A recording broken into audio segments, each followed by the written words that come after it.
දේශපාලන කතාවට යන්න ඉස්සෙල්ලා මුජිබුර් රහ්මාන් දැන් පහුගිය දවස්වල දේශපාලනයේ දීප්තිමත් තාරකාවක් හැටියට පේනවනේ. විවිධාකාර දේවල් පිළිබඳව සෑහෙන අවබෝධයකින් සහ දැනුමකින් යුතුව කතා කරන දේශපාලන තරුවක් බවට පත් වෙලා තියෙනවා කියලා කිව්වොත් කමක් නෑ මම හිතන්නේ. මුජිබුර් රහ්මාන් කියන්නේ කවුද? කොහෙන්ද පටන් මෙහෙමයි මම සම්බන්ධ වෙන්නේ මම විශේෂයෙන්ම A-level කරන කාලේ මාත් එක්ක ඔය තමයි ඔය 88 9 කාලේ තමයි යදන ඉන්දු ලංකා දිවිසුම එනවා පළාත් සභා එනවා. ඔය මාත් එක්ක මේ ලයිබ්‍රරි පාඩම් කරන මොකද මම ගියේ සෛර විද්‍යාලයට රොයල් එකට ගිහපු කට්ටියක් මහානාම ඒ වගේ අපේ වයසම තරුණ පිරිසක් හිටියා.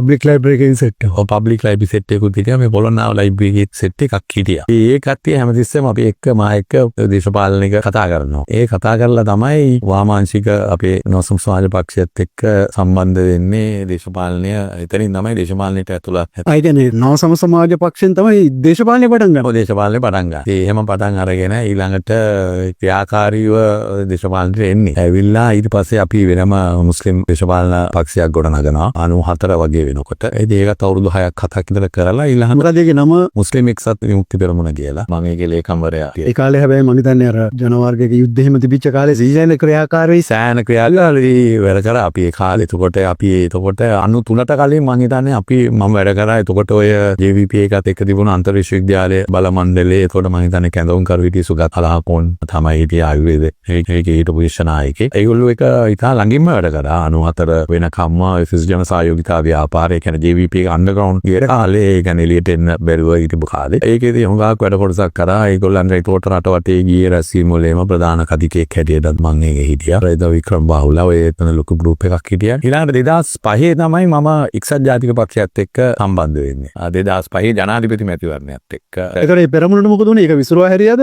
නෑ ඊළඟට අපි 99 ඊට පස්සේ සිස් ජන සහයෝගිතා ව්‍යාපාරයෙන් පස්සේ ජනතා විමුක්ති පෙරමුණ 94 පාර්ලිමේන්තු මැතිවරණයට තරඟ කරනවානේ. කවුද අර ශ්‍රී ලංකා ප්‍රතිශීලී පෙරමුණේ මල්බදුන. එතකොට ඒගොල්ලෝ ඒකේ තරඟ කරනකොට අපි ඡන්දෙ ඉල්ලුවේ නැහැ. ඒ වෙනකොට 99 වගේ ජනාධිපති මැතිවරණය එනකොට මම හිතන්නේ වික්‍රම බාහු එතකොට අපි අර වාමාංශික පොදු අපේක්ෂක හැටියට නන්දන ගුණතිලකට සහයෝගය දෙන්න අපි තීන්දුව කරනවා. ඒකෙදි මම ඒගොල්ලෝ එක්ක ඉඳාම ළඟින්ම වැඩ කරා. ඒ කැම්පේන් එකේදී ඉතින් මමත් ඒකේ ප්‍රධාන කතිකෙක් හැටියට රට පුරාම ඒගොල්ලෝ එක නැගෙනහිර පළාතේම චල වැඩ කොටසක් කරා. ඊළඟ 99 ඒ ජනාධිපති මැතිවරණයෙන් පස්සේ ඊළඟ පාර්ලිමේන්තු මැතිවරණයට යන්න අපි ජනාධිපති මැතිවරණයට කලින් යම් එකඟතාවයල් තිබුණා. ඒ කියන්නේ JVP එකත් එක්ක මමයි වික්‍රම බාහුලා ඒ කණ්ඩායම. ඉතින් ඒගොල්ලෝ එතනදී එකඟතාවය රැක්කේ නෑ. කියන්නේ ජනාධිපති මැතිවරණ ඉවරෙච්ච ගමන් අතෑරියේ. ඉතින් තමයි අපි අර JVP එකත් එක්ක වැඩ කරන එක විඳවැඩුනේ. ඒක තමයි එතන ප්‍රධානම කාරණාව වුණේ. ඊට පස්සේ තමයි මම අවුරුදු 4ක් විතර වගේ ලංකාවේ හිටියේ නෑ. 2005 මම ලංකාවට ආවම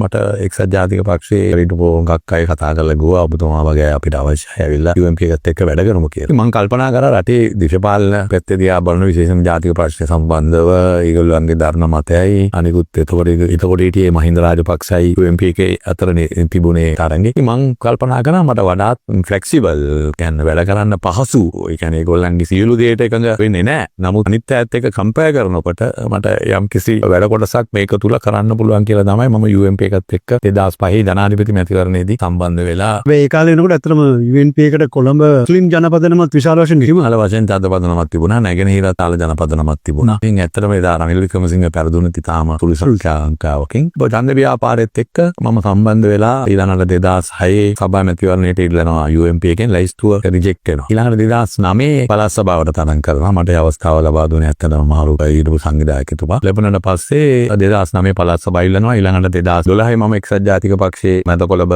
සංවිධායකවරයා හැටියට පත් වෙනවා. 2011 ඊළඟට 2014 නැවක පළාත් සභාවට එනවා. ආයි 2015 පළවෙනි වතාවට යහපාලන ආණ්ඩුවේ පාර්ලිමේන්තු මන්ත්‍රීවරයෙක් හැටියට පත් වෙලා දැන් 2020 පත් වෙන අවස්ථාව ලැබෙනවා. ඊළඟට 2024 පැල්ලක් තියෙනකොට සුණා එක වගේ අනිත් පැත්තට ගිහලා අනිත් පැත්තට තිබුණේ ඒකේ ප්‍රභූ ෆයිට් එකක් දීලා පත් වෙන අවස්ථාව ලැබුණා. ඉතින් මේක තමයි දේශපාලන ගමන් මම. ඒ කියන්නේ එක දිගටම එක වෙලාවකට පස්සේ දිගටම මේ විශ්වපාලන නියෝජනය කරන්න අවස්ථාව ලැබෙනවා. අයන චාවගේ ඡන්දෙන්.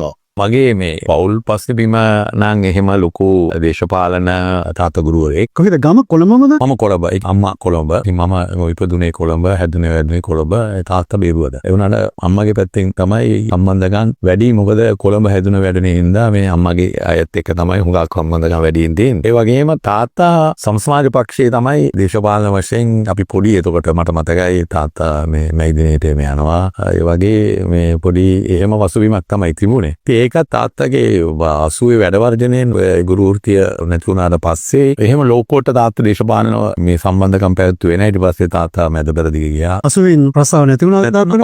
ඊට පස්සේ තාත්තා රට ගියා ඇවිල්ලා කාලයක් නිදේශ අමාත්‍යාංශයේ තාත්තා වැඩ කරා විශේෂයෙන් VCS හමීද් මැතිතුමා එක්ක තාම ළඟින්ම භාෂා පරිවර්තකයෙක් හැටියට ඊළඟට ලක්ෂණ කදිරිගම එක්ක ළඟින් වැඩ කරා මම හිතන්නේ අවුරුදු 10කට වගේ ආසන්න කාලයක් විදේශ මේ අමාත්‍යාංශයේ රස්සාව කරා